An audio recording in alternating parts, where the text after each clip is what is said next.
What if I told you that the thing you're chasing right now, the money, the success, the perfect body, the respect, the approval, is not actually what you want?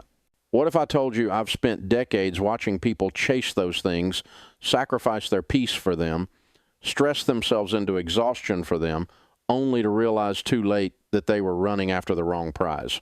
If you stay with me for the next few minutes, I might save you years of frustration, regret, and unnecessary pressure, because almost everyone lives their life saying the same sentence over and over again. I'll be happy when I make more money. I'll be happy when I'm debt-free. I'll be happy when I lose the weight. I'll be happy when I finally get respect.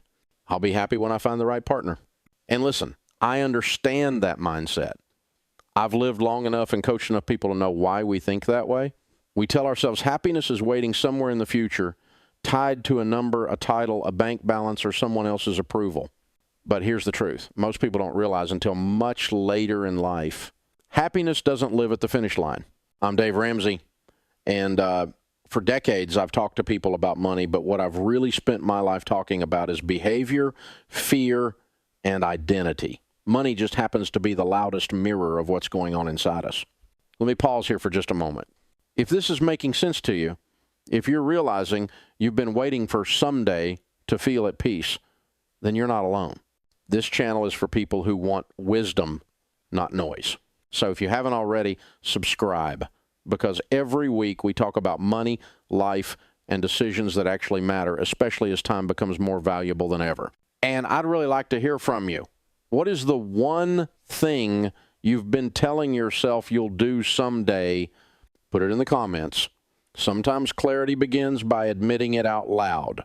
Early on, I believed that success would fix everything. I believed that once I made it, I'd finally feel secure.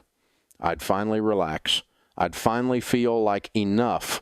And when I lost everything early in my career, when the money disappeared, when the security vanished overnight, I learned something most people only learn at the end of their lives. Money doesn't create peace. It reveals whether you already had it.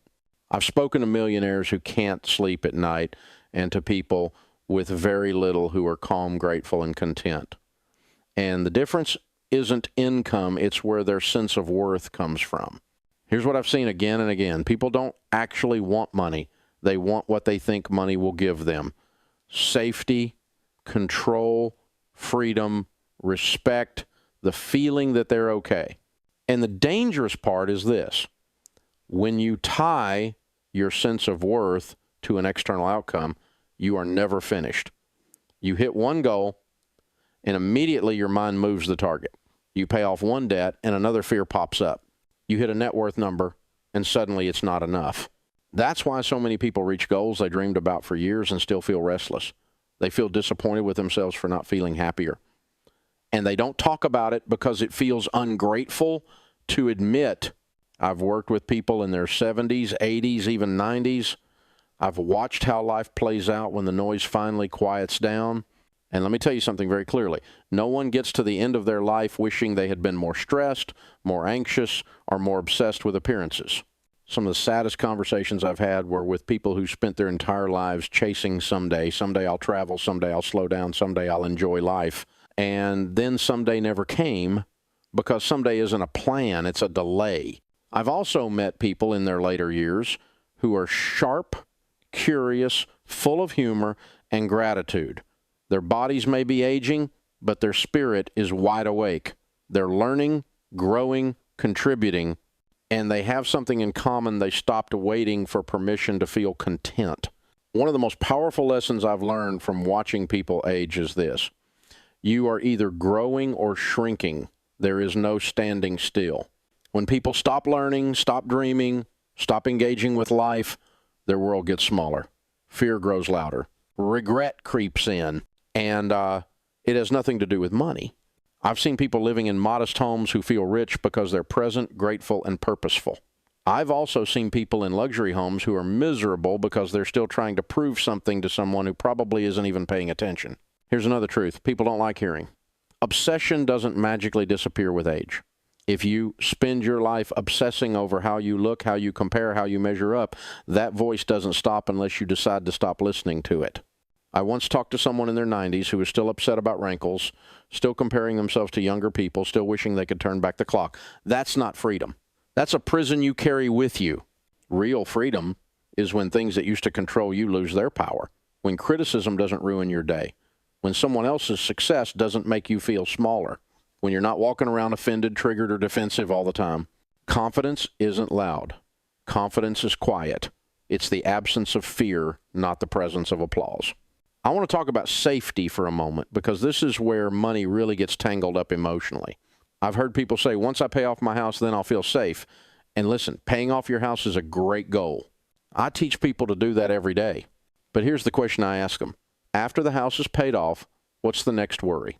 Because there will be one. It might be health. It might be the economy. It might be your kids. It might be the future. Safety doesn't come from eliminating every risk. That's impossible. Safety comes from trust. Trust in your ability to handle whatever comes next. Trust that you don't have to control everything to be okay. For a long time, I thought security came from certainty. Now I know it comes from resilience. And this applies far beyond money. The same pattern shows up in relationships. People think if I just find the right person, I'll finally feel whole. But no relationship can carry the weight of fixing your self-worth. That's too heavy for any human being. Healthy relationships are built by two people who already know they're okay. Here's something that might sound simple, but it's deeply uncomfortable for many people to accept. Everything you think you want is actually about a feeling. You want money because you want peace. You want success because you want respect. You want approval because you want love. You want control because you want safety. And the hard truth is this: those feelings are not located in the future. They're choices you make internally. That doesn't mean you stop setting goals. It doesn't mean you stop working hard. Growth is part of a meaningful life, but the growth itself is the reward, not the scoreboard. Life isn't about arriving at some magical destination where all problems disappear. If that were true, the most successful people on the planet would be the happiest, and we know that's not the case. Life is the process, the learning, the mistakes, the discomfort, the becoming. Every meaningful change happens outside your comfort zone. Every skill you've ever learned started with awkwardness and uncertainty, and every time you step into discomfort voluntarily, your world expands. That's why people who keep trying new things even later in life feel alive. Curiosity keeps you young far more than appearance ever could. I look back at different seasons of my life and cringe sometimes. Things I said, decisions I made, beliefs I held, and that's actually a good thing. It means I've grown. If you never look back and think, I'd do that differently now, you're not evolving. Growth requires humility. Here's what I want you to hear clearly. You don't have to wait until you're debt-free, thin, rich, famous, or admired to feel worthy. You don't earn worthiness. You don't qualify for it. You don't achieve it. You already have it. The biggest lie we tell ourselves is that life begins later. Later when things are perfect, later when we're ready, later when fear is gone. But fear doesn't disappear first. Courage shows up while fear is still there. So ask yourself honestly, what are you postponing? What are you telling yourself you'll do someday? And what is it costing you to keep waiting? The people who live well don't wait for permission. They take responsibility for their inner life. They stop outsourcing their peace to circumstances they can't fully control. Money is a tool. Success is a tool. Health is a gift.